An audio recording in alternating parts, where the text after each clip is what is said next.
हमारे बीच में आदरणीय श्री रवनपाल सिंह दक्षक जी की एक रचना के लिए मैं उनसे निवेदन करूंगा, आप सभी तालियों से उनका अभिनंदन कीजिएगा। मंच पर उपस्थित सभी अपने श्रेष्ठ साहित्यकारों का वंदन अभिनंदन करता हूं और यहाँ पर जो श्रेष्ठ साहित्यकार वास्तव में जो सरस्वती के श्रेष्ठ उपासक हैं, मंच पर यहाँ पर सामने उपस्थित हैं, मैं उनके सामने उन्होंने अपनी बड़ी सुंदर सुंदर रचनाएं अपनी प्रस्तुत की, लेकिन मुझे आज हुआ है तो मैं भी अपना काव्य पाठ करने के लिए आपके सामने उपस्थित हूँ और मैं एक गज़ल आपके सामने मैं भी कुछ कहने का प्रयास करता हूँ। 4 पंक्तियाँ आपके लिए समर्पित हैं कि गम को गा लीजिएगा गज़ल की तरह, गम को गा लीजिएगा गज़ल की तरह और मुस्कुरा लीजिएगा गज़ल की तरह। ठोकरें खा गिरूं गर किसी मोड़ पर, ठोकरें खा गिरूं गर किसी मोड़ पर तो उठा लीजिएगा गज़ल की तरह, तो उठा लीजिएगा गज़ल की तरह। देखिए बहुत सुंदर सुंदर श्रेष्ठ गज़ल अभी आप लोगों ने प्रस्तुत की, मैं भी एक रखने का प्रयास आपके सामने कर रहा हूं कि दे जहर हाथ में वो दवा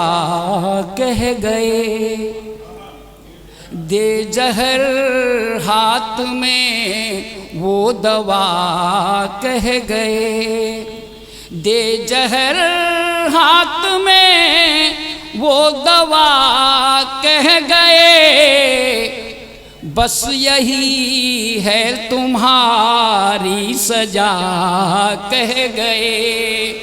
बस यही है तुम्हारी सजा कह गए। और गज़ल का अगला देखिए कि इससे ज़्यादा बुरा और होगा भी क्या, इससे ज़्यादा बुरा और होगा भी क्या, इससे ज़्यादा बुरा और होगा भी क्या,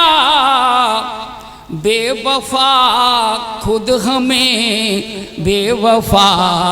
कह गए, बेवफा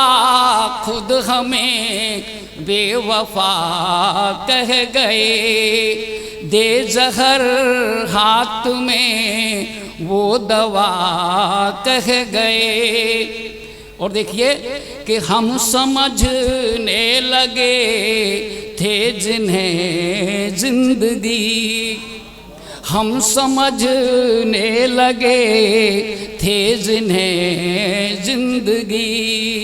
हम समझने लगे थे जिन्हें जिंदगी, और वो मिलन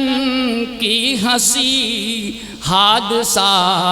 कह गए, वो मिलन को हंसी हादसा कह गए, दे जहर हाथ में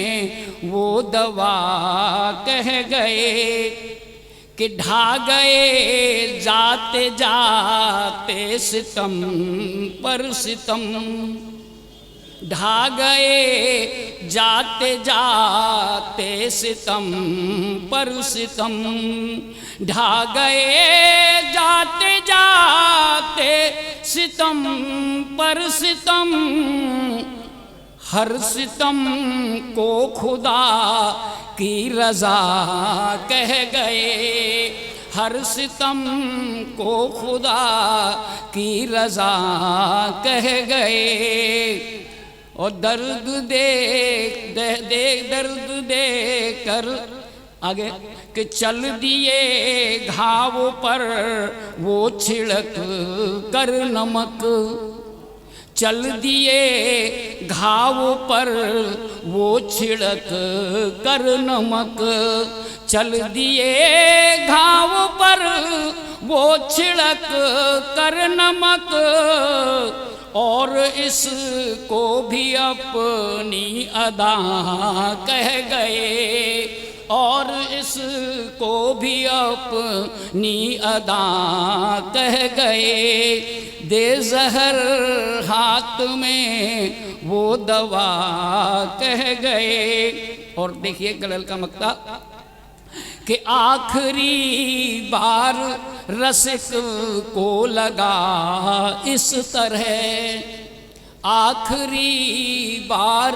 रसिक को लगा इस तरह, आखिरी बार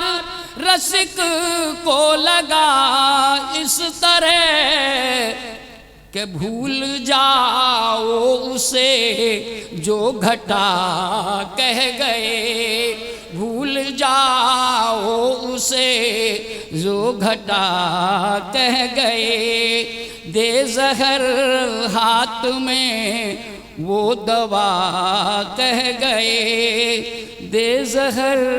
हाथ में वो दवा कह गए। बहुत बहुत धन्यवाद।